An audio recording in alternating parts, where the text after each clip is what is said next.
कंगना रनौत का पॉडकास्ट देख रही थी। उन्होंने बोला कि जो लोग ऑपोजिशन में गालियाँ दे रहे होते हैं कैमरा पे, वहीं अगर मैं कैंटीन में जाके देखती हूँ तो आपस में चाय पी रहे हैं, हंस खेल रहे हैं। कंगना जी ये तो सच्चाई बोल दी आपने। पॉलिटिकल लोगों के मुँह से सच्चाई इतनी सुननी हमें बर्दाश्त नहीं। मैं एक्टर ही हूँ। अभी रिसेंटली राहुल गांधी ने पूरे चिट्ठे खोले हैं कि बीजेपी ने वोट चुराए।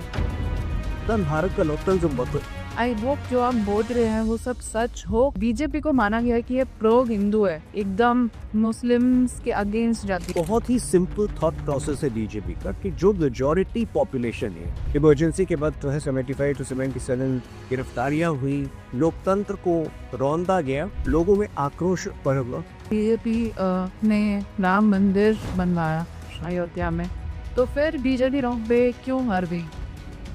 कभी ऐसा नहीं लगता कि ऑपोजिशन वाले यार ये पॉइंट तो सही बोल रहा है, लेकिन क्योंकि मुझे अपनी पार्टी को डिफेंड करना है। जब इलेक्शंस हो रहे थे तो हमने खुद जगह जगह पे जाके इंटरव्यूज लिए थे लोगों के कि आप किसको वोट करना चाहेंगे। 90% लोगों ने बोला कि हम आप गवर्नमेंट को वोट करेंगे। और मेरे ख्याल से आम आदमी पार्टी जो है वो इतनी अंडर कॉन्फिडेंट थी कि किसी तरह से वोट पाने के लिए वो तरह तरह के इलीगल इंक्रोचमेंट्स को, इलीगल माइग्रेशन को बढ़ावा दी गई। तो इलीगल माइग्रेंट्स को हम जस्टिफाई नहीं कर रहे हो, लेकिन रातों रात उनके जो सारे स्टॉल्स हटा रहे हो, आपके अकॉर्डिंग वो सही है? जब सारे स्ट्रीट डॉग्स को उठा दिया था उसमें तो कोई नोटिस नहीं था। जब भी हम एक बीजेपी का नेता को बोलते हुए सुनते हैं टीवी पे, ऐसा लगता है कि इन सबको एक साथ बिठा के ट्रेनिंग दी गई है कि आपको यही बोलना है।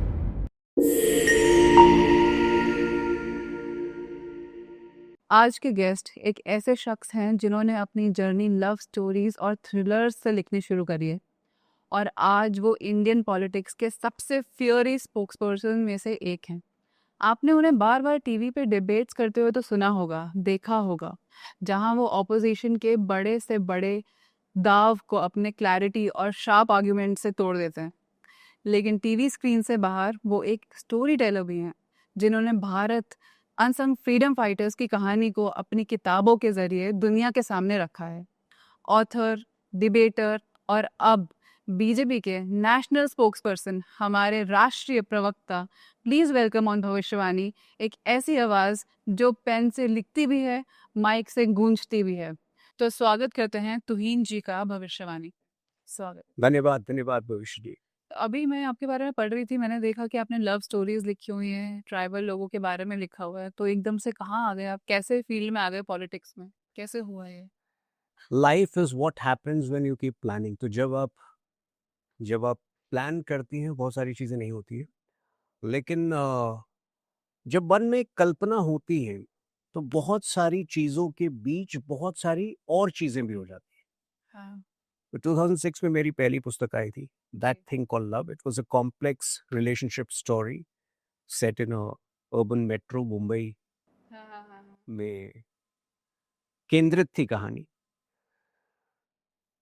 लेकिन वो किताब भी इसलिए आई क्योंकि मैं एक फिल्म स्क्रिप्ट पे काम कर रहा था, और फिल्म स्क्रिप्ट कई बार ऐसा होता है कि होते होते रह जाते हैं, कभी एक्टर्स नहीं मिलते हैं, कभी फाइनेंसर बैकआउट कर जाता है। तो उस वक्त जो है इंडियन पब्लिशिंग इंडस्ट्री पहली बार इवॉल्व कर रही थी इस रूप में कि इंडियन ऑथर्स इंडियन पब्लिशर्स द्वारा बड़े पैमाने में पब्लिश होने शुरू हुए थे। वो एक बहुत ही शुरुआती दौर था, 2003 2004। उससे पहले जो था, आम तौर पे इंडियन पब्लिशर्स भी विदेशी पुस्तकें जो है इंडिया में असेंबल करके इंडिया में वितरित करते थे। तो मेरे ख्याल से सही समय पर सही जगह पे होना। तो हाँ, जब आपने बोला ना कि एक्टर्स नहीं मिल रहे थे, तो कभी मन किया कि आपको एक्टर बनना है? मैं एक्टर ही हूँ। ये तो ये तो सच्चाई बोल दी आपने। पॉलिटिकल लोगों के मुंह से सच्चाई इतनी सुननी हमें बर्दाश्त नहीं। But everybody is an actor. In fact मैं मुंबई गया था, okay. jokes apart, to be an actor. And like I said, life is what happens when you keep planning. तो बहुत सारी चीजें खुद ब खुद हो जाती है। एक राइटिंग का फ्लेयर था, स्क्रिप्ट राइटिंग हुई, उसके बाद किताबें आई। लेकिन जहां तक पॉलिटिक्स का सवाल है, मैं मानता हूँ कि either you have it in you or you don't have it in you. तो पॉलिटिकल जो है, पॉलिटिकल एक टेम्परामेंट, पॉलिटिकल अंडरस्टैंडिंग और पॉलिटिकल समझ, ये कई बार जो है इनबिल्ट होता है और कई बार 55 वर्ष के युवक में भी नहीं आ पाता है, तो 20 वर्ष बिताने के बाद राजनीति में। आपको कब समझ आया कि अब सही समय है कि अब मैं पॉलिटिक्स में आ सकता हूँ? वही मैं कह रहा हूँ, देखिए बिहार से जो लोग हैं, झारखंड से जो लोग हैं, मैं बड़ा हुआ हूँ जमशेदपुर में, which was part of Bihar. तो वैसे भी जो है हर बिहारी में एक पॉलिटिशियन होता है। 1989, 1991 कुछ मैं मानता हूँ कि राजनीति में, भारत की राजनीति में कुछ ऐसे फेजेस रहे हैं जब बहुत सारी चीजें एक साथ हुई हैं। जैसे इमरजेंसी के वक्त जो है 75 टू 77 गिरफ्तारियां हुई, लोकतंत्र को रौंदा गया, लोगों में आक्रोश उत्पन्न हुआ। ठीक उसी तरह 89, 90, 91 जो है एक बहुत ही इवेंटफुल समय था भारत की राजनीति में। 4 प्राइम मिनिस्टर केवल 1.5 साल के अंतराल में देखने को मिले। राजीव गांधी, वीपी सिंह, चंद्रशेखर और फिर एक पॉलिटिकल असैसिनेशन, राजीव गांधी जी की दुर्भाग्यपूर्ण पॉलिटिकल असैसिनेशन के उपरांत पीवी नरसिम्हा राव प्रधानमंत्री बने। 1990 में ही मंडल कमीशन के रिकमेंडेशंस लागू हुए, एक आंदोलन हुआ उसके विरुद्ध। उसी समय राम जन्मभूमि मूवमेंट, बड़े पैमाने पर बीजेपी ने उसका साथ देकर एक बड़े स्तर पर राम जन्मभूमि मूवमेंट लॉन्च किया पूरे देश में। तो वो एक ऐसा समय था जब कोई 12-13 वर्ष का बच्चा जो न्यूज़पेपर पढ़ना शुरू किया हो जिसने, वो he could not, it was very difficult to remain agnostic. It was very difficult to not have a political opinion. वो एक ऐसा समय था जब 4 दशक तक देश में शासन करने के उपरांत पहली बार लोगों में एक थकान आ रहा था कांग्रेस पार्टी के प्रति।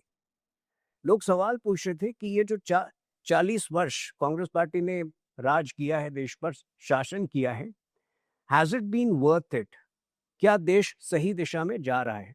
तो लोगों में एक थकान थी, एक फटीग थी कांग्रेस पार्टी को लेकर। At the same time an alternative, a viable long-term alternative to the Congress party was not exactly there. लोगों के मन में एक छवि दिख रही थी कि एक कोalition सरकारें नहीं चलती हैं, खिचड़ी सरकारें नहीं चलती हैं। शायद हो सकता है कि बीजेपी एक ऑल्टरनेटिव हो, लेकिन उसको भी इमर्ज करने में एक लंबा समय लगा। लेकिन जो बच्चा 12-13 साल का बच्चा जो इन सारी परिस्थितियों को एक साथ इवॉल्व होता देख रहा था, उसके मन में एक क्लैरिटी थी कि Congress is not my cup of T, Congress is not the way forward for the country. तो स्वाभाविक है कि जो ऑल्टरनेटिव थी बीजेपी, जो कि 25 वर्ष बाद 2014 में पूरी मेजोरिटी के बाद आई, उससे पहले 1998 में बीजेपी लेड कोएलिशन गवर्नमेंट आई थी 6 साल के लिए वाजपेयी जी के नेतृत्व में। तो एक क्लैरिटी थी कि BJP could be the alternative. तो एक पॉलिटिकल ओरिएंटेशन मेरा उस समय से 89-90 से कायम हो गया था। और ये इंटरेस्ट जो है, even when I was pursuing other professions as a writer, as a screen writer, as an author, वो एक राजनीतिक एक्साइटमेंट, एक इन्वॉल्वमेंट मेरी बाहर से थी। 3 पुस्तकें लिखने के बाद, और even as a writer I have followed a very maverick journey. तो पहली किताब अगर रोमांटिक बुक आई तो मुझे लगा कि यार बहुत आसानी से आ गई। तो दूसरी किताब एक क्रिकेट थ्रिलर थी। उसके बाद 3 पुस्तकें जो हैं पॉलिटिकल थ्रिलर्स थी और सोशो पॉलिटिकल थ्रिलर्स थी।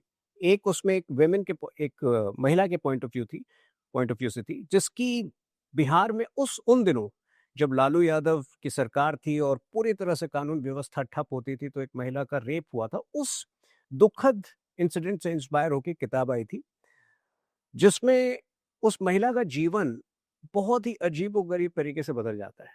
तो रेप के बाद जब वो हर जगह न्याय की गुहार लेके जाती है और न्याय नहीं मिलता है, तो ऐसे में एक पॉलिटिशियन उसके पास आता है, नेशनल लेवल का पॉलिटिशियन, कहता है कि आपके पास एक ही अस्त्र है, आप मेरी पार्टी से टिकट मैं आपको देने के लिए तैयार हूं, आप लड़िए और ये इसलिए भी महत्वपूर्ण था क्योंकि जो उसका पॉलिटिकल ओपोनेंट था, वो वही था जो उनका रेपिस्ट था। तो आज बिहार के इलेक्शन अभी होने वाले हैं और क्राइम एक बड़ा इश्यू है, होता है बिहार के इलेक्शन में, लेकिन हमने प्रत्यक्ष तौर पे देखा है किस तरह से लालू यादव के ज़माने में महिलाओं का उत्पीड़न होता था, किस तरह से लूट-मार जो है आरजेडी के कार्यकर्ता देखते थे। तो मैंने हमेशा इवन एज़ अ राइटर एक पॉलिटिकल पृष्ठभूमि को, पॉलिटिकल बैकड्रॉप को कायम रखते हुए, उसमें एक मैसेज डालने की कोशिश की थी। लेकिन ये 3, 4, 5 पुस्तकें लिखते-लिखते मेरी जो लार्जर कॉलिंग थी, पॉलिटिक्स, मुझे लग रहा था कि अब समय बीत रहा है। It's very important to make the inroad into politics. और उस वक़्त जो था बीजेपी विपक्ष में थी। उस वक़्त यूपीए 2 का जो काल था वो करप्शन का काल था। कभी कभी कोल स्कैम होता था, तो कभी 2G स्कैम होता था। तो मैंने भी अपनी आवाज़ उठाई और धीरे-धीरे जो है 2014 में चुनाव के ठीक पहले आई फॉर्मली जॉइन्ड द पार्टी। उसके बाद फिर जब होता है, ऐसा होता है कि पॉलिटिक्स में अगर आप इलेक्टोरली इन्वॉल्व नहीं हैं, तो तो ऐसे फेजेस में जहाँ की बहुत ज़्यादा एक्टिव पॉलिटिकल एक्टिविटी नहीं हो रही होती, उस समय आप क्या करें? तो 2014 के बाद फिर I went to a corporate assignment, I wrote a few more books. 2016 के अंत में मुझे मुंबई भाजपा का प्रवक्ता नियुक्त किया गया और 2018 से लगभग in an informal capacity I was authorised कि आप टीवी पे जा सकते हैं ऑन ऑल नेशनल डिबेट्स। उसके बाद से तो हम देख ही रहे हैं और उसके बाद फॉर्मल अनाउंसमेंट जो था वो 3 साल पहले आया है। तो जो मैं आपको टीवी में देखती हूँ ना कि आप ऑपोजिशन के साथ धज्जियां उड़ा रहे होते हो, हुँ। तो कभी ऐसा नहीं लगता कि ऑपोजिशन वाले यार ये पॉइंट तो सही बोल रहा है, लेकिन क्योंकि मुझे अपनी पार्टी को डिफेंड करना है तो मुझे अपना व्यू पॉइंट रखना पड़ेगा। कभी ऑपोजिशन सही लगा है आपको? देखिए, ईमानदारी से अगर मैं कहूँ तो ऐसा तो हो नहीं सकता कि हर जगह पे हम सही हैं। तो कई बार मुझे लगता है कि हमारा जॉब जो है वो एक लॉयर का जॉब होता है। तो लॉयर के पास भी ऐसे क्लाइंट्स आते हैं, हर रोज़ नहीं, लेकिन कभी-कभार ऐसे क्लाइंट्स आएँगे जिनके बारे में उनको पता है कि यार तुमने गलती की है। लेकिन आप जो है पुरज़ोर तरीके से आप उस चीज़ को डिफेंड करते हैं क्योंकि वो आपका धर्म है। तो स्वाभाविक है, हालाँकि मैं कहूँगा कि 10 अगर हम मुद्दों को ले लें तो 8 मुद्दों में पूरी क्लैरिटी है कि हाँ, भाजपा जो है, भाजपा का पॉइंट ऑफ व्यू, भाजपा का स्टैंड सही है। लेकिन 1-2 विषय ऐसे होते हैं जहाँ लगता है कि हो सकता है कि शायद बेहतर तो स्टैंड हम ले कौन सकते सी थे। ऐसी स्टेटमेंट आपने आज तक दी है कि आपको रिग्रेट हुआ हो कि ये नहीं बोलना चाहिए था, ये मुझे नहीं गलत लगता है कि बोल ऐसा दिया, कुछ हुआ है। कुछ गलत नहीं बोला अभी तक? इनफैक्ट अगर आप मेरी टीवी पर पिछले 7-8 वर्षों की जर्नी अगर आप देखें, तो प्रोबेबली मैं एकमात्र या 1 या 2 ऐसे प्रवक्ता होंगे जिनके साथ रोज़ टीवी पर होने के बावजूद कोई कंट्रोवर्सी नहीं जुड़ा है। तो कोई विपक्ष का ऐसा व्यक्ति नहीं है जो कि हम मेरा एक वीडियो ट्वीट करके उसको वायरल बनाकर गालियाँ दे रहा हूँ। But at the same time, it's not that I have been very soft on the opposition, which you have seen. I have been very assertive, but हाँ, थोड़ी-सी व्यवहार कुशलता के साथ शायद मैंने कंडक्ट किया है अपने आप को। तो ऐसी नौबत नहीं आई है जब तू-तू मैं-मैं डिबेट के बाद हो ट्विटर पर। तो वो बस वो टीवी पे दिखाने के लिए ही होती है। दिखाने के लिए नहीं होती, जैसा कि मैंने कहा, ये धर्म है। आपको अपनी पार्टी, अपनी आइडियोलॉजी के प्रति का पक्ष रखना, ये मैं अपना धर्म मानता हूँ। ये मेरा कर्तव्य है, मेरा दायित्व है और दायित्व और कर्तव्य जो है वो आपका धर्म होता है। अभी मैं कंगना रनौत का पॉडकास्ट देख रही थी, हुँ, उसने बोला कि पॉलिटिक्स में ना मैं आके बहुत हैरान हूँ कि जो लोग ऑपोजिशन में लड़ रहे होते हैं, तू मैं कर रहे होते हैं, गालियाँ दे रहे होते हैं कैमरा पे, वहीं अगर मैं कैंटीन में जाके देखती हूँ तो आपस में चाय पी रहे हैं, हँस खेल रहे हैं, और ऐसा लगता ही नहीं है कि अभी यही सेम लोग थे जो स्टेज पे गालियाँ दे रहे थे एक-दूसरे देखिए, को। कंगना जी को बहुत ज़्यादा समय नहीं हुआ है राजनीति में, बट मैं आपको ये कहूँगा कि निजी आपका जो निजी व्यवहार है और आपका जो राजनीतिक सोच है या आपकी जो राजनीतिक ओरिएंटेशन है, वो अलग हो सकती है। मैं आपको एक एग्ज़ाम्पल देता हूँ। रिपब्लिक पे अक्सर मतलब मेरी ज़्यादा से ज़्यादा प्रेजेंस जो है यू नो कोइंसिडेंस आप कह लीजिए या वो रिपब्लिक पे रही है, अर्नब के शो पे। रिपब्लिक पे आज से 5 साल पहले एक 2 घंटे का लंबा संडे डिबेट होता था 12 बजे से 2 बजे, जिसकी रिकॉर्डिंग एक दिन पहले होती थी।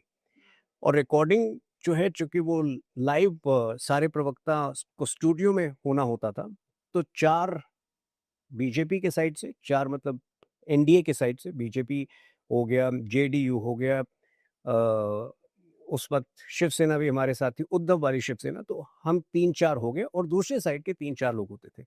तो जब आप 3-4 घंटे एक साथ बिताते तो स्वाभाविक है कि आप केवल झगड़ेंगे नहीं, आप कुछ विषयों पर, क्रिकेट हो गया, कुछ और विषय हो गए, उस पर हो सकता है कि आपकी समन्वय हो, तो उसमें कुछ गलत नहीं है। मेरे ख्याल से ऐसे भी लोग हैं, मेरे ख्याल से नहीं बल्कि ऐसे हैं लोग, ऐसे परिवार हैं जिनका एक व्यक्ति जो है बीजेपी में है, दूसरा कांग्रेस में है। मैं खुद जानती हूँ ऐसे परिवार। ऐसे कई परिवार हैं। तो मेरा ये मानना है कि as long as you maintain your ideological integrity, अगर आप निजी तौर पर किसी के सुख या दुख में शामिल हो रहे हैं, that has nothing to do with it. तो इसमें मेरे ख्याल से थोड़ी सी राजनीतिक परिपक्वता की जरूरत है इसको समझने में। तो एक ही परिवार में दो आइडियोलॉजी चलती हैं, एक एक बीजेपी, एक कांग्रेस, और बीजेपी को माना गया है कि ये प्रो हिंदू है, एकदम मुस्लिम्स के अगेंस्ट जाती है। आपका इस पे क्या टेक है? मुस्लिम्स के अगेंस्ट नहीं जाती है। एक बहुत ही सिंपल थॉट प्रोसेस है बीजेपी का कि जो मेजॉरिटी पॉपुलेशन है उसके हितों की अनदेखी नहीं हो सकती। और ऐसा हमने हमेशा देखा है कि कांग्रेस के काल में उस मेजॉरिटी पॉपुलेशन को एक स्टेप मदली, एक सौतेला व्यवहार उसके साथ हुआ है। ओके। तो बीजेपी का एक स्पष्ट मत है, and we are very unapologetic about it, that the 80% population which is the Hindu population needs to unite. more than, yes, unite also, but also their interests need to be protected। और कई ऐसे काम हुए हैं, भले वो सीए हो, भले वो भगवान राम मंदिर का निर्माण है। अब मैं अगर 1990 से, जब से मेरी राजनीतिक जागरूकता आई है, तब से लेकर अभी तक जो राष्ट्र की यात्रा रही, राष्ट्र की जो जर्नी रही है इंडिया की, अगर उसकी बात करूं तो उस समय जो था 1990 में, लोगों ने मान लिया था कि कुछ समस्याओं का समाधान हो ही नहीं सकता है, ये सैकड़ों वर्ष चलेंगे। जैसे कश्मीर का डिस्प्यूट, मान लिया था कि यार आर्टिकल 370 है, अब कुछ नहीं कर सकते, यही इसी प्रकार से आतंकवाद चलेगा, इसी प्रकार से वहां राइटिंग होगी और इसी प्रकार से जो है लोगों को एडजस्ट करना पड़ेगा। Okay. आज उसका समाधान निकला है। आज पिछले 5 वर्षों में स्टैंड अलोन टेरर अटैक्स हुए हैं।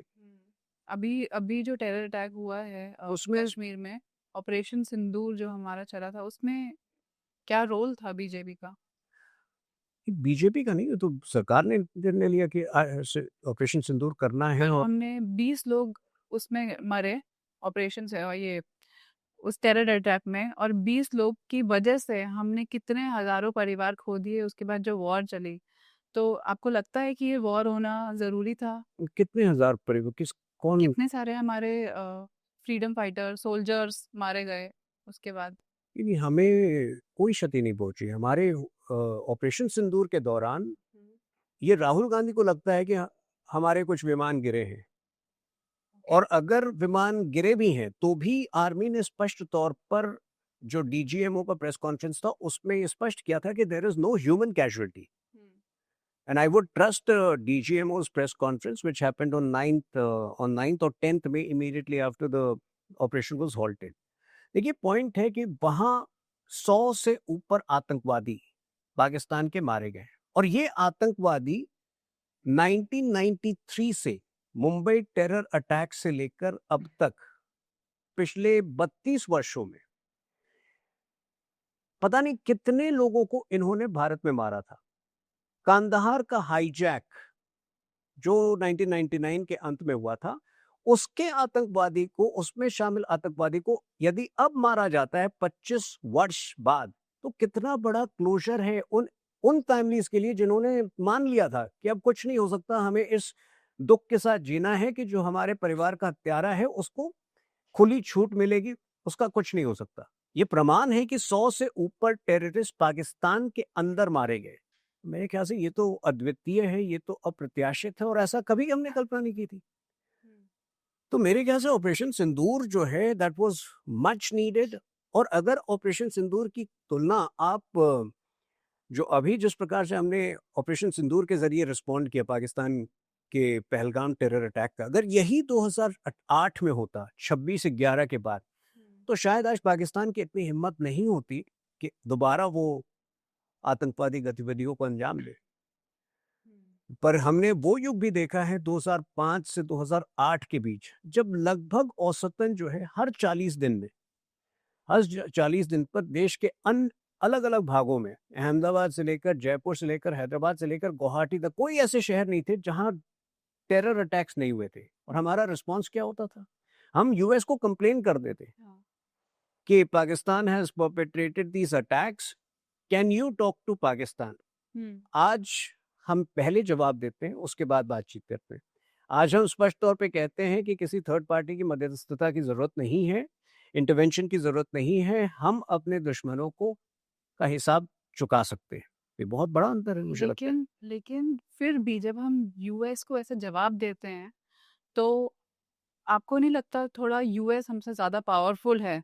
It is a bigger economy, it is more developed than India, तो हमें थोड़ा-सा ढंग से जवाब देना चाहिए ताकि ट्रम्प हमारे अगेंस्ट ही ना आ जाए, जैसे अभी हो रखा है। नहीं, हमने कब ढंग से जवाब नहीं दिया? हम तो जैसे हमेशा बहुत कॉर्डियल रहे हैं। उनकी तरफ से जो तो है, फिर ट्रम्प इतना छिड़ा हुआ क्यों है इंडिया देखिए, से? you need to realize that Trump is a very unique leader. And unique is a very soft word. तो भारत से ही नहीं, बहुत सारे देशों से यूएस के रिश्तों में जो है कुछ खटास आई है। और अब पिछले एक आध हफ्तों में यूएस ने प्रयास भी शुरू किया है कि जो खटास आई है उसको दूर किया जाए। जहां तक भारत और यूएस का सवाल है, पिछले 25 वर्षों से, लगभग पिछले 25 वर्षों से, और विशेष तौर पर बिल क्लिंटन ने इंडिया विजिट किया था मार्च 2000 में, तब से एक बहुत ही सस्टेन्ड एफर्ट हुई थी हर तरफ से। कुछ थिंक टैंक्स थे, वो उसमें शामिल थे, पॉलिसी इन्फ्लुएंसर्स थे, वो उसमें शामिल थे। एक बहुत ही स्पष्ट प्रयास हुआ था कि India and US should be strategic partners. और आज भी मैं मानता हूँ कि भारत और यूएस जो है वो नेचुरल अलाइज हैं। We are two of the world's biggest democracies. We have a very robust, partnership, trade partnership, AI partnership, defense partnership. तो आज ऐसी स्थिति में, it would be detrimental for both the countries to not be together or to get carried away. But at the same time, कुछ ऐसे रिश्ते जो गहरे रिश्ते होते हैं, उसमें जब एक स्पेस आप देते हैं लोगों को, उसमें जब एक थोड़ा सा एक पार्शियल ब्रेक देते हैं, तो और मजबूती के साथ दोनों साथ आते हैं। तो मुझे लगता है कि अगले 1-2 महीने में इंडिया और यूएस का ट्रेड डील जो है वो अनाउंस हो जाएगा। हाँ, लेकिन जो अंतर है अब के भारत में और 11 वर्ष पहले के भारत में, अब भारत इतना कॉन्फिडेंट है कि कोई भी नेगोशिएशन वो अपने टर्म्स पर करता है। लेकिन एक शब्द का मैं प्रयोग करता हूँ अपने आर्टिकल्स भी जब मैं लिखता हूँ, India's foreign policy has been about calibrated multipolarity in the last 11 years. उसको अगर हिंदी में अनुवाद करूं मैं, तो नपी तुली बहुपक्षता। तो हम ऐसा कोई भी कंट्री नहीं है, ऐसा कोई भी ये नहीं है, ग्रुपिंग नहीं है जिससे हम पॉजिटिवली एंगेज नहीं है। हम क्वाड से भी एंगेज्ड हैं, हम ब्रिक्स से भी एंगेज्ड हैं। हम ग्लोबल साउथ को भी, अगर कोई कंट्री सबसे पुरजोर तरीके से चैंपियन करते आई है ग्लोबल साउथ के कॉजेस को, जब G20 की अध्यक्षता भारत के पास थी, तो प्रधानमंत्री मोदी जी के नेतृत्व में हमने अफ्रीकन यूनियन को G20 में शामिल कराया। तो यू कैन इमेजिन कितनी बड़ी उपलब्धि थी वो पूरे अफ्रीका के लिए। आज जब थोड़ी बहुत खटास चल रही थी इंडिया और यूएस के बीच, तो तुरंत जो है एक RIC axis, Russia India China axis पर भी बातें हुई। तो भारत ये मानता है कि भारत जो है वो बहुपक्षता के साथ, परिपक्व बहुपक्षता के साथ सबका मित्र है। लेकिन ये मित्रता जो है वो भारत के हितों को अनदेखा करके नहीं हो सकती। ये भारत के हितों को प्राथमिकता देकर और सर्वोपरि मानकर ही हो सकती है। मेरे ख्याल से ये भारत की बहुत बड़ी उपलब्धि है। पिछले 11 वर्षों में जो है India India is negotiating deals, India is negotiating engagements entirely on her terms, and that is because of the strength of our economy, that is because of the strength of our defense establishment. आज operation सिंदूर के बाद कितने देशों ने भारत के defence products import करने की बात कही है। ब्रह्मोस के डिमांड जो है वो फिलीपींस से आ रहे हैं, वो साउथ अमेरिका से आ रहे हैं।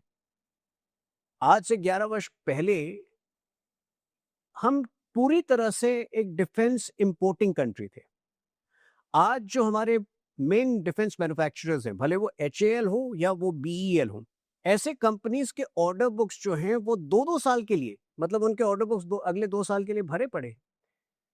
तो मेरे ख्याल से ये बहुत बड़ी उपलब्धि है जो हमने देखा है पिछले 11 वर्षों में। I think it has made India a very self confident nation, a very assertive nation, but at the same time a very responsible nation. ठीक है, ये हम इंटरनेशनल अफेयर्स की बात ना करके खुद जो हमारे इंडियन इंडिया के मुद्दे हैं, दिल्ली के मुद्दे हैं, उस पे अगर हम आए तो कुछ टाइम पहले जब इलेक्शंस हो रहे थे तो हमने खुद जगह जगह पे जाके इंटरव्यूज लिए थे लोगों के कि आप किसको वोट करना चाहेंगे, आपको वोट करना चाहेंगे या बीजेपी को वोट करना चाहेंगे। हम बहुत सारे फ्रूट वेंडर्स के पास गए, छोटे छोटे झुग्गी झोपड़ियों में गए उससे पूछने कि आप किसको वोट करेंगे, और 90% लोगों ने बोला कि हम आप गवर्नमेंट को वोट करेंगे।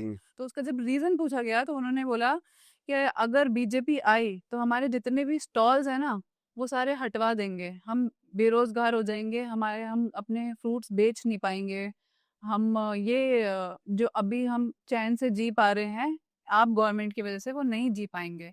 तो क्या आपको लगता है कि क्यों हम इतना जुल्म कर रहे हैं उन उन हम जुल्म नहीं कर रहे हैं, हम रूल ऑफ लॉ फॉलो कर रहे हैं।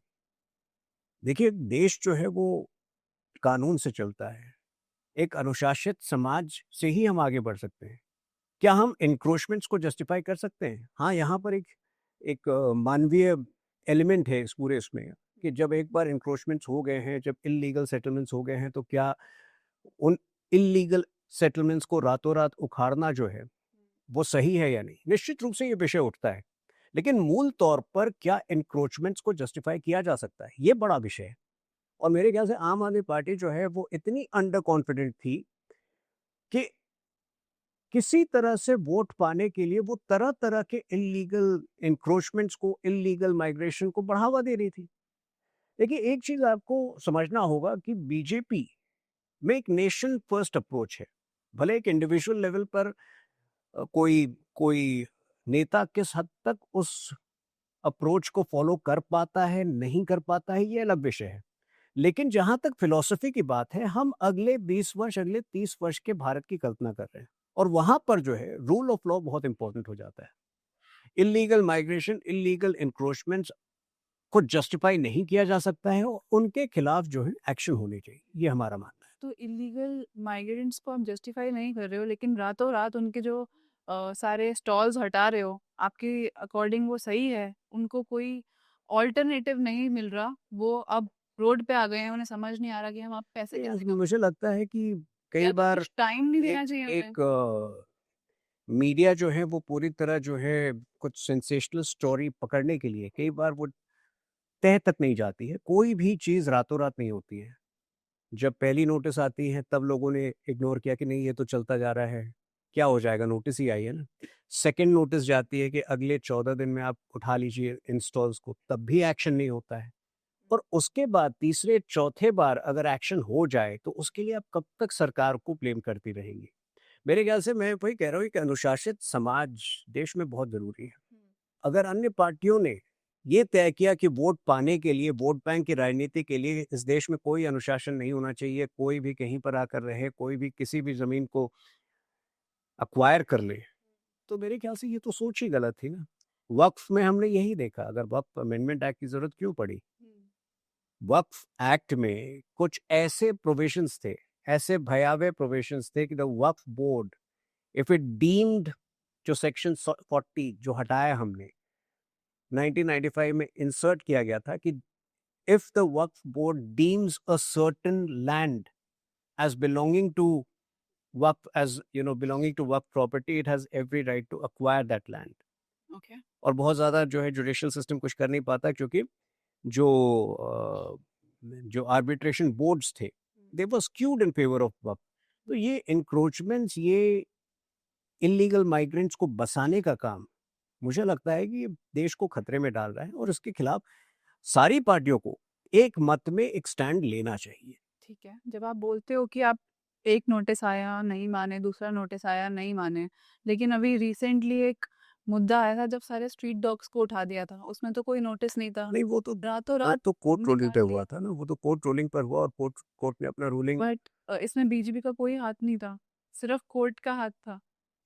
कोर्ट का हाथ. बिना नोटिस के उठा दिया पूरे सारे डॉग्स को. नहीं, पहला कोर्ट रूलिंग यही था कि आप सारे स्ट्रे डॉग्स जिनमें कोई पहचान नहीं है उनको हटाकर डॉग शेल्टर्स में ले जाया जाए. उसके बाद मेरे ख्याल से संशोधन भी आया, लेकिन जहां कोर्ट की रूलिंग है उसमें सरकार क्या कर सकती है. एट द सेम टाइम अगर आप पूरे विषय को देखें तो जिस बड़ी संख्या में इस देश में लोग रेबीज के शिकार हो रहे हैं. अगर आपने कुछ वीडियोस देखा हो जब बच्चे रेबीज से पीड़ित होकर जिस दर्द की अवस्था में उनकी जानें जा रही हैं, मेरे ख्याल से जो पेट लवर्स हैं उनको भी थोड़ा सा जिम्मेदारी दिखानी चाहिए, और 8-10 जो स्ट्रीट डॉग्स को अपना कर बैठे हैं उनको अपने घर में ले जाकर उनकी रक्षा करनी चाहिए. अगर किसी एक आम इंसान को स्पोक्स पर्सन बनना हो आपके जैसा, तो कोई स्टेप्स हैं जो आप बताएंगे कि आप ये स्टेप्स फॉलो करो? देखिए, ये एक जर्नी रही है. ये कल्पना करना कि मैं इस पोजीशन पे रहूंगा, जब मैं 2005-2006 में टीवी देखता था, उस वक्त बीजेपी लिमिटेड चैनल्स होते थे, इंग्लिश के टाइम्स नाउ ही होते थे, इंग्लिश में शायद टाइम्स नाउ ही था, एनडीटीवी हुआ करता था, 2 चैनल्स थे. तो जिस स्पष्टता के साथ उस वक्त हमारे एक प्रवक्ता होते थे, बड़े सीनियर प्रवक्ता हैं इस वक्त, रविशंकर प्रसाद, अपनी बात रखते थे, मुझे लगता था यार एक दिन जो है मुझे इस पोजीशन पे होना है जहां मैं बीजेपी का पक्ष जनता के समक्ष रखूं और लोग मुझे सुनेंगे. तो एक कल्पना तो थी मन में कि ये इस यात्रा पे आगे बढ़ना है, ये काम मुझे करना है. लेकिन जो चीजें अम, जो चीजें जो पद किसी एग्जाम के द्वारा नहीं पाई जाती हैं, जो किसी कॉम्पिटिटिव एग्जाम की तरह के द्वारा नहीं पाई जाती हैं, और जिसमें नॉमिनेटेड होते हैं जो पद, उसमें निश्चित तौर पे बहुत सारे इफ्स एंड बट्स होते हैं उस पूरे जर्नी में. आप पा सकेंगे ये पद, नहीं पा सकेंगे, आप ये काम कर पाएंगे, नहीं कर पाएंगे. तो मेरे लिए भी एक जो यात्रा रही है, that has been filled with uncertainties, अनिश्चितताओं से भरी यात्रा रही है, लेकिन मन में क्लैरिटी थी कि ये काम मैं करना चाहता हूँ, इस काम में मुझे आनंद आएगा. और आज जब मैं पीछे मुड़ के देखता हूँ, देखिए राजनीति में कोई फिक्स्ड रूल नहीं होता है, ये क्वालिफिकेशन है तो इसको प्रवक्ता बना दो, ये छोटी पार्टियों में हो सकता है. लेकिन बीजेपी जैसी पार्टी जिसमें कि ऑफिशियली 14 करोड़ सदस्य हैं, उसमें 14 लोग जो प्रवक्ता हैं, मतलब वो चयन जो है, और वो चयन किसी किसी स्पष्ट एक फिक्स्ड आधार पर नहीं होता है. तो वो आपको प्रयास करते रहना है, सही जगह पर सही लोगों के समक्ष अपनी बातों को, अपने विचार को, अपने आर्टिकल्स को, अपने वीडियोस को पहुंचाते रहना है. और अंततः जो है, because it's a nominated position, the decision will not be in your hands, the decision will be taken by somebody else. तो कोई ऐसे पर्टिकुलर स्टेप्स नहीं है जो हम फॉलो कर सकते हैं? कोई ऐसा स्टेप नहीं है, it is all because of कोई ऐसा स्टेप नहीं है. लेकिन एट द सेम टाइम अगर कोई व्यक्ति, मैंने बहुत मैनिपुलेट करके अपना राजनीतिक करियर डिजाइन नहीं किया था, मेरे लिए एक विचारधारा से जुड़ाव था. लेकिन आज की तारीख में मैंने देखा है कुछ ऐसे लोगों को जो बहुत मैनिपुलेटेड वे में, जो सबसे छोटी पार्टी होती है, मान लीजिए बिहार में भी चुनाव होने हैं, एलजेपी एक छोटी पार्टी है, तो एलजेपी जैसी पार्टी जो है, अगर उसको उसको रोज राष्ट्रीय चैनल्स पर कभी रिप्रेजेंटेशन होता है, कभी नहीं होता है। या for that matter Ajit Pawar ji की पार्टी हो गई महाराष्ट्र में। तो मैंने ऐसे भी लोग देखे हैं, I am just giving an example, जो स्पेसिफिकली छोटी पार्टियों को अप्रोच करते हैं कि आपके प्रवक्ता नेशनल चैनल पे नहीं होते हैं। अगर आप मुझे मौका दें, तो मैं आपका पक्ष राष्ट्रीय चैनल पर रख सकता हूँ। और निश्चित तौर पर ऐसे व्यक्ति को एक अच्छा वक्ता होना ज़रूरी होता है, क्योंकि अगर आप अच्छे वक्ता वक्ता ना हो, तो आपको कोई चैनल पूछेगा नहीं। लेकिन कुछ समय के बाद, चूँकि वो पूरा प्रोसेस जो है, उस व्यक्ति के द्वारा, उन व्यक्तियों के द्वारा मैनिपुलेटेड होता है, वो 1-2 साल के अंदर जो है मीडिया एक्सपोज़र पाते हैं, उनका प्रयास होता है कि किसी बड़ी पार्टी में शिफ्ट कर जाए। तो ऐसा भी होते मैंने देखा है। लेकिन चूँकि मेरा जुड़ाव जो है वो प्योरली विचारधारा के लेवल पर था और विचारधारा के कारण था, मैंने एक लंबी यात्रा, I chose to take the long route and I have absolutely no regrets. I feel if you are ideologically inclined, you should be prepared to take the long route.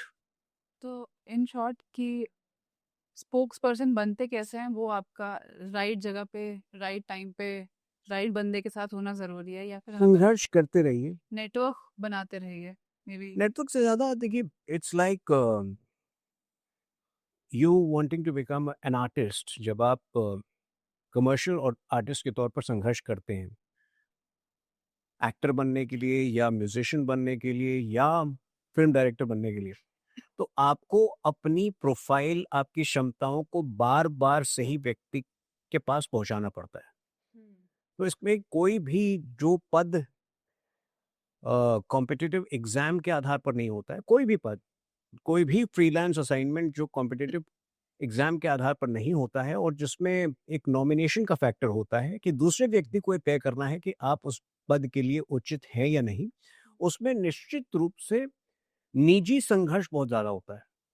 तो आप में क्षमताएं हो सकती हैं, आप में काबिलियत हो सकती है, लेकिन the other person needs to be convinced that having you in the team would add value to the team.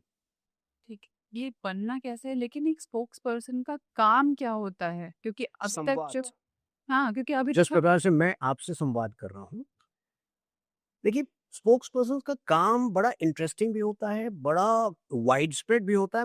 मेरे ख्याल से संक्षेप में ये कहना गलत नहीं होगा कि एक प्रवक्ता पार्टी का फ्रंटलाइन सोल्जर होता है। जिसको उसके सही गलत हर चीज़ को डिफेंड करना होता है।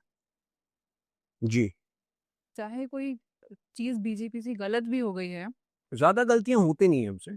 कुछ चलो दो तो दो ही गलती हुई हो तो चाहे, इसीलिए मैंने कहा, फिर हम उसे डिफेंड करते हैं। you are the lawyer of the party. So you have to defend the position of the party. At the same time, दो देखिए, हमारे काम को जो है मैं दो दायरों में बैठा देता हूँ। एक तो जो है, जो पॉजिटिव कार्य हो रहे हैं, और बहुत सारे पॉजिटिव कार्य हुए हैं। हमारी जीडीपी ग्रोथ जो है पिछले क्वार्टर 7.8% थी। जहां 75 एयरपोर्ट हुआ करते थे आज से 11 वर्ष पहले, आज 150 से ऊपर है। तो एक तो होता है कि जो अच्छे कार्य हो रहे हैं देश में, उसको आप रीआइटरेट करते रहें, उसकी जानकारी जो है वो जनता तक पहुंचाते रहें। लेकिन जो दूसरा कार्य होता है, वो होता है कि जब आप पर आरोप लगाए जा रहे हैं, तो आप उसका पुरजोर जवाब भी दें, और आप भी विपक्ष पर आरोप लगाएं यदि आपको लग रहा है कि उन्होंने अपने अपने राज्यों में कोई स्कैम किया है, या उनके तरफ से कुछ ऐसे बयान आए हैं जो कि आप जिसको क्रिटिसाइज कर सकते हैं। तो निश्चित रूप से ये दो दायरों में मैं पूरे स्पोक्स पर्सन के काम को रख सकता हूँ। One is expanding on the positive work which the government is doing, and the other is responding to criticism and criticizing the opposition. और ये अलग अलग जरियों से हो सकता है। तो टीवी पर तो आप हर शाम हमें देखेंगी डिबेट्स में, बट डिबेट से ज़्यादा जो है वो प्रेस कॉन्फ्रेंसेस भी होते हैं। तो महीने में एक बार जो है हर प्रवक्ता एक प्रेस कॉन्फ्रेंस के जरिए भी, जो 15 मिनट का होता है प्रेस कॉन्फ्रेंस, अनेक विषयों पर आमतौर पर जो है वही सेम चीज़ें, या तो अच्छी बात या फिर रिस्पॉन्डिंग टू क्रिटिसिज्म और क्रिटिसाइजिंग, ये होती है। आर्टिकल्स लिखते हैं हम, और इस प्रकार के पॉडकास्ट करते हैं। तो तरह-तरह से the broader objective remains the same. तो स्पेशली आपको राहुल गांधी से कुछ दिक्कतें हैं? जैसे हमने अभी देश को दिक्कत है। उस देश में बीजेपी को क्या दिक्कत है? हमने देखा था कि राहुल गांधी को आप कोर्ट ले गए कुछ एसपीजी सिक्योरिटी रूल्स की वजह से। देखिए, मुझे लगता है कि राहुल गांधी बहुत हद तक इस देश की सेंसिबिलिटीज से परिचित नहीं है, और कई बार वो ऐसी हरकतें करते हैं जो लोगों की भावनाओं को आहत पहुंचाती है, परेशान करती है। जहां तक एसपीजी का विषय है, वो तो एक अलग विषय है। देखिए, कोई व्यक्ति बार बार, जिसके अपने परिवार में 2 लोगों की निर्मम हत्याएं हुई हैं, इंदिरा गांधी और राजीव गांधी, उसको क्या आवश्यकता है कि बार बार वो अपनी ही सिक्योरिटी कवर को डॉज करके ऐसे जगहों पर निकल जाएं जिस पर जहाँ पे सिक्योरिटी जो है उनके समक्ष नहीं रह पाए। I understand the need for privacy at times, but ये एक पैटर्न पिछले 20 वर्षों से हमने देखा है कि ऐन मौके पर लगभग 150 से ऊपर ऐसे इंस्टेंसेस हैं जब एक प्लान्ड तरीके से उन्होंने अपनी ही सिक्योरिटी कवर को डॉज किया है। तो मेरे ख्याल से अगर उन पर, भगवान न करे, कोई सिक्योरिटी ब्रीच होती है उनको लेकर, तो इसका असर भारत की पूरी राजनीति पर पड़ेगा। और मुझे नहीं लगता है कि ये देश जो है, इस प्रकार के सिक्योरिटी ब्रीच से देश का भला हो सकता है। जहाँ तक अन्य विषयों का सवाल है, मुझे लगता है कि उनकी राजनीति काफ़ी नकारात्मक है, नेगेटिव है। पिछले साल जो है जगह-जगह घूम रहे थे, सबसे पूछते थे तुम्हारी जात क्या है? अब एक ऐसे देश में जहाँ के हम जाति, धर्म से परे होकर हर व्यक्ति विकसित भारत की बात कर रहा है, उसमें मुझे लगता है कि ऐसी सोच जो है देश को पीछे ले जाती है। बीजेपी की क्या सोच है? बीजेपी क्या देखती है इंडिया को अगले 2-3 साल में? अगले 20 वर्ष का लक्ष्य हमने देश के समक्ष रखा है, विकसित भारत। तो आज जो हमारी इकोनॉमी $4 ट्रिलियन से ऊपर है, 4.3 ट्रिलियन डॉलर होगी। हम एक स्पष्ट फोकस के साथ आगे बढ़ रहे हैं। मुझे लगता है कि एक समय आएगा 2030 के उपरांत, जब ये इकोनॉमी बिल्कुल जूम करेगी, भागेगी। अच्छा। उसके सारे फाउंडेशन जो हैं अभी लगाए जा रहे हैं, semiconductor manufacturing push, renewable energy में जितना इन्वेस्टमेंट्स गया है, डिफेंस में जो है, जो निवेश गया है, और जिस प्रकार से India has emerged as a prime defence exporter for different countries, तो मुझे लगता है एक बहुत बड़ा उछाल आने वाला है 2030 के बाद, और 2047 तक आपको आश्चर्य नहीं होना चाहिए अगर हमारी इकोनॉमी की साइज 30 से 35 ट्रिलियन डॉलर इकोनॉमी के बीच हो। यही कारण है कि अनेक देश जो है, जिस प्रकार का ट्रेड डील हमारा यूके के साथ हुआ है, पूरे यूरोपियन यूनियन के साथ जिस प्रकार की ट्रेड डील की बातचीत चल रही, इवन इतने लंबे समय के बाद चाइना ने जो एक एंगेजमेंट आरंभ किया है, वो सब का कारण यही है कि Indian economy is on an upward trend like never before. और मुझे लगता है कि ऐसी स्थिति में जो एक जातिवाद को लेकर जो विभाजन की मानसिकता कुछ लोगों में और कुछ पार्टियों में है, उससे जो है देश को ऊपर उठना चाहिए। यही बीजेपी को भी लगता है। तो जब जातिवाद की बात करते हैं ना, बीजेपी ने राम मंदिर बनवाया अयोध्या में। अयोध्या में राम मंदिर बना जो मच अवेटेड था, सबको खुशी होनी चाहिए थी। तो फिर बीजेपी वहाँ पे क्यों हार गई? क्या रीजन रहे होंगे? ये उसका कारण जो है, राम मंदिर निश्चित रूप से नहीं था। बीजेपी का ओवरऑल परफॉर्मेंस जो है पूरे उत्तर प्रदेश में वीक था। देखिए, एक प्रोपोगंडा विपक्ष ने फैलाया था उस वक्त कि संविधान खतरे में है, जिसका असर हमने यूपी में नहीं, महाराष्ट्र में भी देखा। तो हमारी सीटें कम हुई वहां पर भी, लेकिन मुझे नहीं लगता है कि वो प्रोपेगेंडा जो है वो बहुत आगे बढ़ सकती है, क्योंकि ये नेगेटिविटी, ये प्रोपेगेंडा जो है हमने 2018 से देखा है। उस समय चौकीदार चोर है शुरू हुआ था। चौकीदार चोर है के बाद क्या हुआ? बीजेपी को बड़ी मेजॉरिटी मिली, 303 सीटें मिली। हाँ, 2024 में जो ऑपोजिशन ने एक प्रोपेगेंडा शुरू किया था, संविधान खतरे में है, ये लोग संविधान बदल देंगे, शायद उसको हम इफेक्टिवली हमने उसको कॉम्बैट नहीं किया, थोड़ा-सा हम कॉम्प्लेसेंट थे। पर उसके तुरंत बाद जब महाराष्ट्र में असेंबली इलेक्शंस हुई, जब हरियाणा में असेंबली इलेक्शंस हुई, आपने देखा वही विपक्ष किस प्रकार से अपने प्रोपेगेंडा में फेल हो गया। अभी बिहार के चुनाव होने वाले हैं और आज 1.5 महीने बाकी है चुनाव। मेरे ख्याल से पहले नवंबर के पहले सप्ताह में होंगे। हम नवंबर के बाद दोबारा संवाद करेंगे, लेकिन बिहार में भी जो गाली-गलौज विपक्ष फैला रहा है, जो नेगेटिव इश्यूज फैला रहा है, वोट चोर, जिसका कोई आधार नहीं है, मेरे ख्याल से इसकी सजा जो है लोग विपक्ष को देंगे और आप रिजल्ट के बाद हम लोग दोबारा चर्चा करेंगे इस पर। ठीक है, अभी ये पॉलिटिकल बातें बहुत हो गई आई गेस, ये तो आपसे हर न्यूज़ वाला बंदा पूछता है, जर्नलिस्ट पूछता है। हाँ। बट पॉडकास्ट में हम ये जानना चाहते हैं कि एक्चुअल में तुहीन जी कौन है? लाइक अगर आप एक स्पोक्स पर्सन ना होते तो आप क्या होते? नहीं, मैं एज एन ऑथर शायद इंडिया के टॉप 5 ऑथर्स में गिनती होती, because as an author I have been extremely prolific. In fact राजनीति में सक्रिय होने के बाद भी मैंने 3 पुस्तकें ट्राइबल वॉरियर्स पे लिखी, हमारी ट्राइबल वॉरियर्स पे लिखी, बिरसा मुंडा पे लिखी।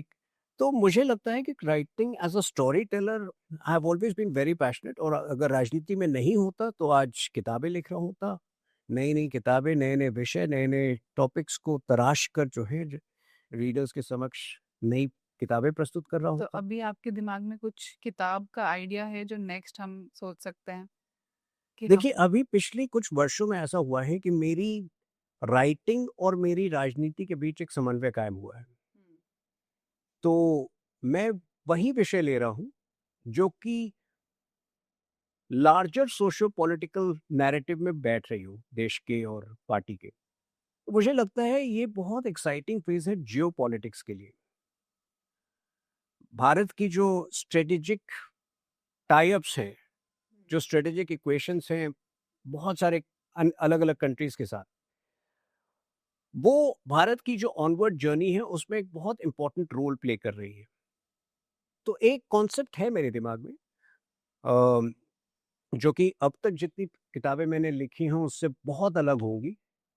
वो इंडिया की स्ट्रेटेजिक इश्यूज पर, डिफेंस इश्यूज पर, फॉरेन पॉलिसी पर केंद्रित होंगी, लेकिन अभी वो एक बहुत ही नेसेंट स्टेज में है। तो मुझे लगता है कि थोड़ा और काम करना है उस पर, उससे उसके बाद जो है मैं स्पष्ट तौर पर बता पाऊंगा आपको।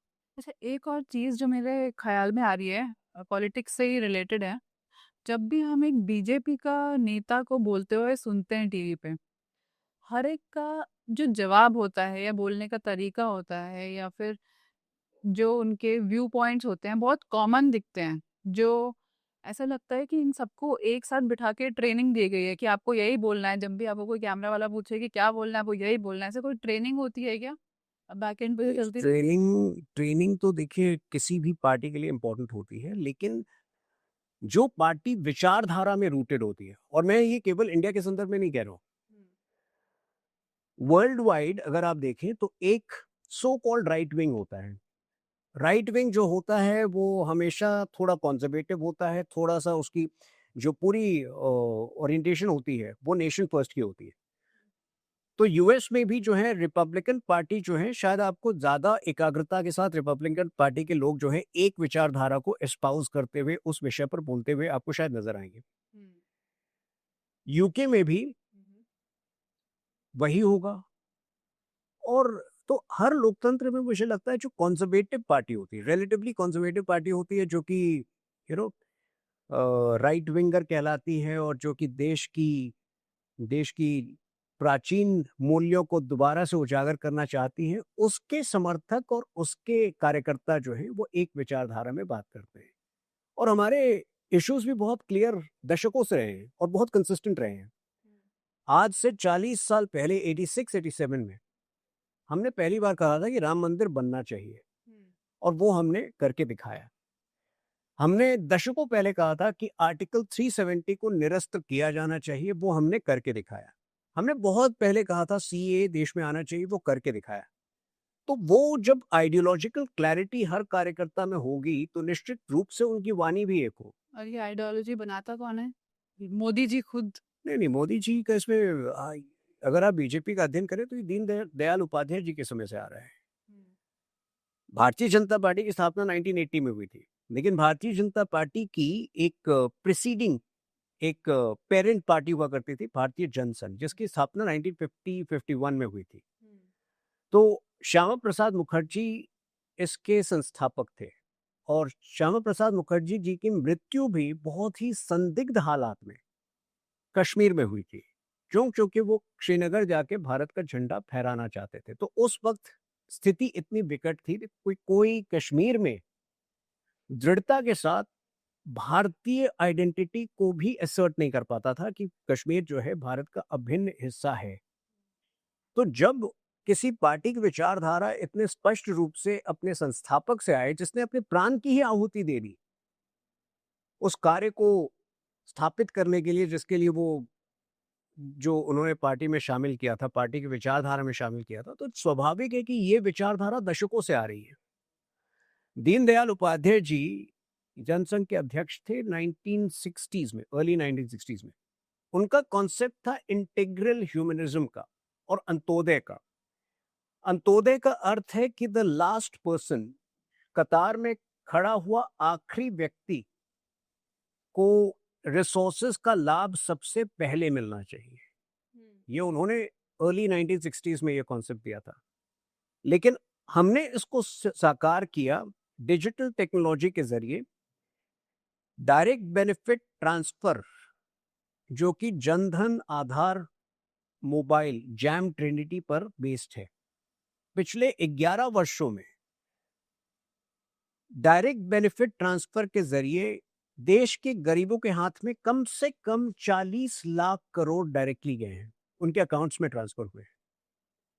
तो ये सारे जो विचारधारा है, ये जो बातें हैं, वो दशकों से चली आ रही है और इसीलिए मैं कह रहा हूं कि बहुत कंसिस्टेंट है। मोदी जी ने उनको कार्यान्वित किया है, उनको एग्जीक्यूट किया है। ठीक है, और तो इसलिए एग्जीक्यूट कर पाए क्योंकि मोदी जी के नेतृत्व में पार्टी पहली बार पूर्ण बहुमत के साथ सरकार बना पाई। इसी बात से क्या आप मोदी जी के लिए 2 शब्द बोल सकते हैं? क्या बोलना चाहेंगे आप मोदी जी के लिए? कैसे इंसान है वो? मोदी जी एक बहुत, जहां तक देश का सवाल है, 24 घंटे देश के बारे में सोचना और देश के भविष्य के बारे में सोचना, मुझे नहीं लगता है कि और कोई प्रधानमंत्री ने इतनी इतनी संलग्नता के साथ, इतने फोकस के साथ अपना हर पल देश को दिया होगा। तो एक तो जो नेशन फर्स्ट की कमिटमेंट है, आज भी मैं जनता के बीच जब जाता हूँ, अभी जीएसटी रिफॉर्म्स जो हुए हैं उसको लेकर हमने बहुत सारे इंटरेक्शंस आयोजित किए थे। तो मैं एक सीनियर सिटीजन क्लब से मिलने गया था, सीनियर सिटीजन के लोगों से बातचीत कर रहा था, एक महिलाओं के ग्रुप से मीटिंग की, कल मैं गोवा में था एक प्रेस कॉन्फ्रेंस के लिए। तो अनेक जगहों पर जब बातचीत होती है,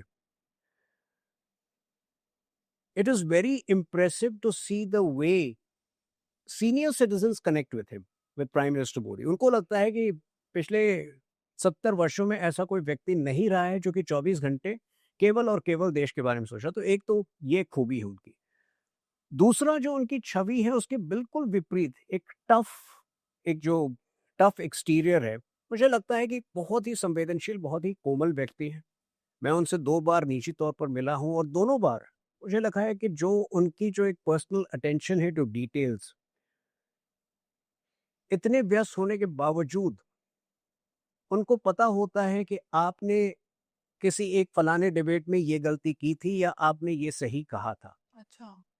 तो मेरे ख्याल से वो कॉन्स्टेंटली जो है उनकी रिसर्च, उनकी इन्वॉल्वमेंट लोगों के प्रति इतनी मजबूत होती है।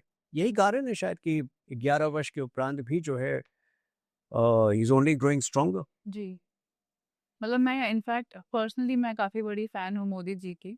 लेकिन चलते हैं जो आपने कहा बहुमत में बीजेपी आई, अभी रिसेंटली राहुल गांधी ने पूरे चिट्ठे खोले हैं कि बीजेपी ने वोट चुराए। उस पे क्या बोलना चाहोगे आप? देखिए, राहुल गांधी को जवाब उनके खुद के नेता, एक रजन्ना नाम के नेता है कि आरजे रजन्ना, कर्नाटक के एक शेड्यूल्ड ट्राइब कम्युनिटी से आए मंत्री थे, उनको बर्खास्त किया गया केवल इसलिए क्योंकि रजन्ना ने कांग्रेस पार्टी पे सवाल उठाया कि जब ये पूरा वोटर लिस्ट बन रहा था, हर पार्टी के बीएलएज होते हैं, ब्लॉक लेवल एजेंट्स। कांग्रेस के ब्लॉक लेवल एजेंट्स उस समय क्या कर रहे थे? और यही सवाल सुप्रीम कोर्ट ने भी कांग्रेस पार्टी से पूछा है बिहार इलेक्शन के संदर्भ में।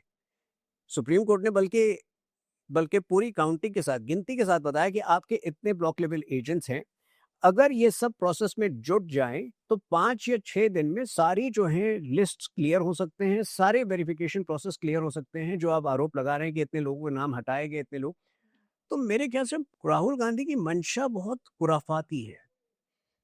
वो ये लोग सपने देख रहे हैं कि जो बगावत नेपाल में हुआ, जो बगावत बांग्लादेश में हुआ, वो भारत में भी होगा। ऐसा नहीं होने वाला है।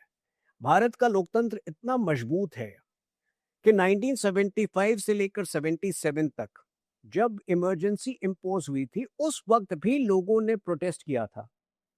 कितने लोगों को मैं जानता हूं जो 18-18 महीने जेल में थे, उनकी पर्सनल लाइफ्स जो है बर्बाद हो गई थी, लेकिन उसके बावजूद भी लोगों ने सत्याग्रह का मार्ग चुना। लोग जेल में रहकर प्रोटेस्ट करते रहे, लेकिन जो जो जो जिस प्रकार का बगावत आपने, जो जिसको कहते हैं ये लोग तख्ता पलट, जो बांग्लादेश में हुआ, वो भारत में नहीं हो सकता क्योंकि भारत का लोकतंत्र बहुत मजबूत है। आई होप जो आप बोल रहे हैं वो सब सच हो, क्योंकि भारत एक दूसरा नेपाल ना बन जाए। नेपाल में जिस तरीके से हाल चल रहा है, नहीं, आपको क्यों लगता है कि ऐसा हो सकता नहीं, I am just having my fingers crossed कि जो आप बोल रहे हैं वैसा ही हो, है? फिंगर्स क्रॉस करने की जरूरत ही नहीं है ना। मैं आपको वो क्योंकि करप्शन तो आश्वासन हर दे रहा जगह है, करप्शन तो हर हूँ। जगह है। नहीं, करप्शन कम हुआ है ना, पूरी तरह से करप्शन।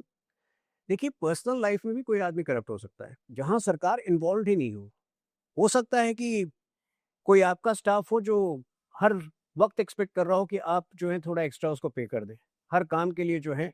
तो करप्शन जो है वो ह्यूमन टेंडेंसी है।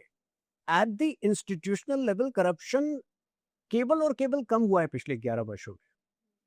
मैं डिफेंस सेक्टर की बात कर लूं, अब जो रफाल डील हुआ है, जिस तीव्रता के साथ, जिस शीघ्रता के साथ ये रफाल डील हुआ है, आज अगर हम ऑपरेशन सिंदूर में पाकिस्तान को मुंह तोड़ जवाब दे पाए, इसलिए क्योंकि हमारे पास 36 रफाल फाइटर्स उपलब्ध थे। जी, ये कांग्रेस के समय में 10 वर्षों तक 2004 से 5 से लेकर ये बातें चल रही थी कि we have to acquire Rafale. उसके ऑल्टरनेटिव पे भी बात हुई। एक वक्त ऐसा भी आया जब इन्होंने अनाउंस कर दिया कि ये डील फाइनल हो चुकी है, उसके बाद फिर से ये मुकर जाते थे। क्यों? क्योंकि उस वक्त जो है डिफेंस ब्रोकर्स होते थे, विन चड्ढा, इस प्रकार के 2-3 नाम होते थे, क्वाट्रोची एक होता था इटालियन, तो इनके जरिए जो है डील्स होते थे। अब कोई ब्रोकर आपको कहीं नहीं दिखता। आप तो दिल्ली में रहती हैं, आप देखिए कोई पावर ब्रोकर आपको मिलेगा? पहले हमने देखा है किस प्रकार से राडिया टेप्स होता था, तो कुछ जर्नलिस्ट तय करते थे कौन मंत्री बनेगा। वो राडिया टेप्स आपने सुना होगा। आज कोई ऐसा जर्नलिस्ट आपको मिल सकता है जो क्लेम करेगा कि मैं आपको मंत्री बनाता हूं? तो करप्शन तो कम हुआ है। तो इसी के साथ एक आखिरी सवाल मैं आज के पॉडकास्ट के लिए आपसे पूछना चाहूंगी कि कोई ऐसी एडवाइस है जो आप यूथ को, इंडियन यूथ को देना चाहोगे, ताकि एक यूथ कैसे हेल्प कर सकता है हमारे सरकार को कि वो और अच्छे से काम कर सके, वो और अच्छे से देश को आगे बढ़ा देखिए, सके। युवाओं के लिए एक बहुत चैलेंजिंग दौर है। जिस लेवल जो डिजिटल मीडिया और जो सोशल मीडिया का जो एक प्रभाव लोगों के जीवन में दिख रहा है, वो इतना मजबूत है कि कई लोग जो हैं सोशल मीडिया और डिजिटल मीडिया के लिए ही जी रहे हैं। ऐसे में अपने समन्वय को, अपनी बैलेंस को कायम रखना बहुत ज़रूरी है। ऐसे में अपनी इंडिविजुअल आइडेंटिटी को रिटेन करना बहुत ज़रूरी है। और ऐसे में ये मानना बहुत ज़रूरी है आपके लिए कि पद ज़रूरी नहीं है आपके लिए। आप क्या बनना चाहते हैं, वो ज़्यादा ज़रूरी नहीं है। आप क्या करना चाहते हैं, पहले ये तय करिए।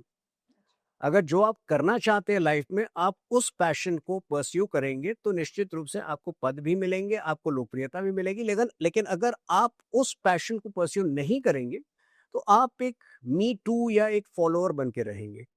और फॉलोअर बनना बहुत आसान है सोशल मीडिया के युग में। 4 रील देखकर आप भी वही करना शुरू कर देंगे जो बाकी लोग कर रहे हैं, तो वो इंडिविजुअल आइडेंटिटी को लूज़ मत करिए, यही मेरी सलाह होगी देश के भावी लीडर्स के लिए। मज़ा आया आपसे बात करके, बहुत थैंक यू। अच्छा लगा। बहुत-बहुत धन्यवाद, आपने हमें टाइम दिया और धन्यवाद। अपने अच्छे ओपिनियंस दिए, और आई होप कि हमारे ऑडियंस को भी उतना ही पसंद आएगा ये पॉडकास्ट जितना मुझे आया। उतने ही इनसाइट्स मिलेंगे जितने मुझे मिले, उतना ही पॉलिटिक्स के बारे में थोड़ा और पता चलेगा जितना मुझे चला। तो इसी के साथ I really want to thank you thank for you so much. Being here. आपने बहुत आत्मीय संवाद किया, बहुत सारे विषय को टच किया और मुझे लगता है, मुझे आशा है कि आपके जो व्यूअर्स होंगे उनको भी थोड़ा बहुत लाभ मिलेगा इन बातों से।